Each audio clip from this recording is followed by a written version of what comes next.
Hi, my name is Jess and I'm from Mudbugs. Mudbugs is all about connecting children and families with nature. I've been asked by Longford Libraries to join them for their annual Children's Book Festival, and I am delighted that I've been able to put a couple of workshops together so that you can join in at home. If you haven't already signed up with your local library, please do. It is an amazing resource. It's free and you can borrow up to 6 items at a time. And there's loads of different things going on like this throughout the year. You can find out more about Mudbugs and what I do at mudbugs.ie, and make sure to check out your local libraries as well.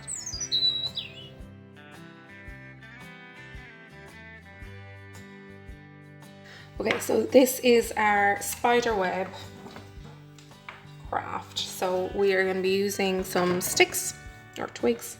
We're going to use some string or wool, yarn. This is just some acrylic wool I had in the house. I know I have black somewhere, but I couldn't find it. You're going to need some scissors for cutting the wool and some elastic bands to make it easy to create your web shape with the twigs. And then what you'd also need is a few different things. So you might use a pine cone. You might again use petals or leaves, that kind of thing. So we're going to make our own little spider or insect that we could have going into the web. So we'll do those at the end. So okay, so we're going to start off with 3. You can use 3 or 4 twigs around the same length. And what I'm going to do is do it with 3 because I just find it's a little bit easier to keep it in the shape of a triangle than it is to keep it in the shape of a square or hexagon. So just going to line them up to make my little triangle shape. And then I'm just going to use the elastic bands to tie them or keep them together at the bottom. So this is a little bit fiddly. You might need a little bit of help with this bit. But once you have this bit, it should be okay. So we're going to do each side or each connection. So you've got 3 for the triangle.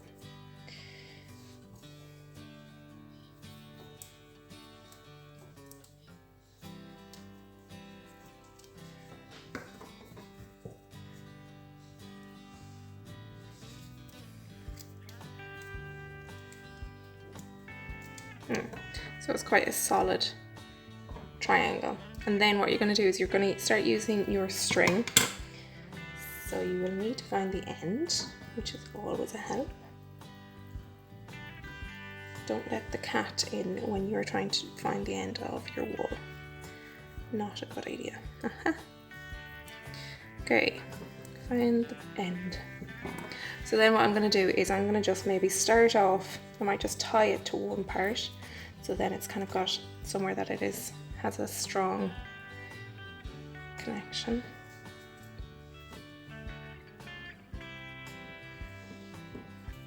And then what I'm going to do is I'm just going to wrap it around the different parts to make like a web of string. And if you want, if you want to make it really, really strong, what you could do is kind of go around the twig, do a full loop around the twig. So what I mean is, I'm just going to have to cut the string to show you.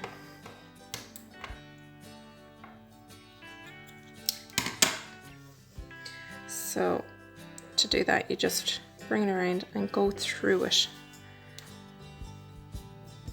so that you have it around the twig once, so it stays really, really tight and kind of more secure than it would if I'm just kind of wrapping it around the whole shape. So, and it can be a bit fiddly, but when you do it this way, it means that it's going to just stay in the right place a bit better. You can even go up here. Just make it so that there's lots of little places for you to catch insects or keep your spider that we might just have a look at quickly. And at this time of year, when you are outside in the mornings, it's the perfect time for spotting all of the gorgeous spider webs in the ditches and on walls and on trees, the bark of trees, even on the cars you might spot some. So starting to run out of wool now. That's kind of good timing. So see the way there's loads of spaces for us to put in our insects that we might make. And then what I'll do at the end is just tie it off, so you might need to ask somebody to help you with that. Just make it nice and tight. I'm just going to put a double knot in it. Okay, so you have a really cool web shape, and this is actually, the triangle has kind of gone inwards because I've been pulling it quite tight. So this is our web, and you can actually hang that on the wall, which would be really cool as a decoration for Halloween as well. And then we can use pine cones. So if you are out for a walk and you find some pine cones, these are really nice ones.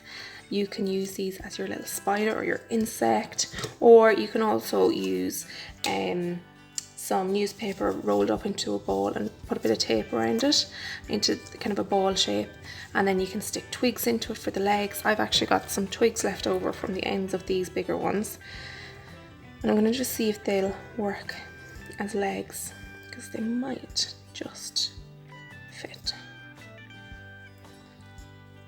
And this might not even be a spider. I'm not sure what this could be. This could be any kind of creepy crawly. It could even be a character from the book that you made with the other workshop, or will make with the other workshop.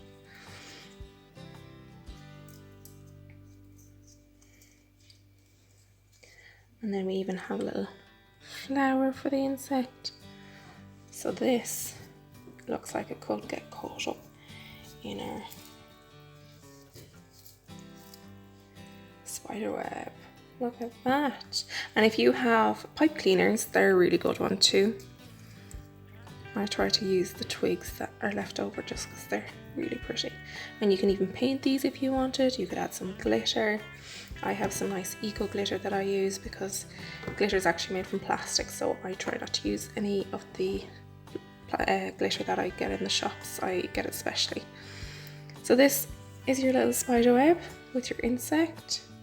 You can hang that on the wall, or you can use it as part of your game, or you can use it as a decoration for Halloween.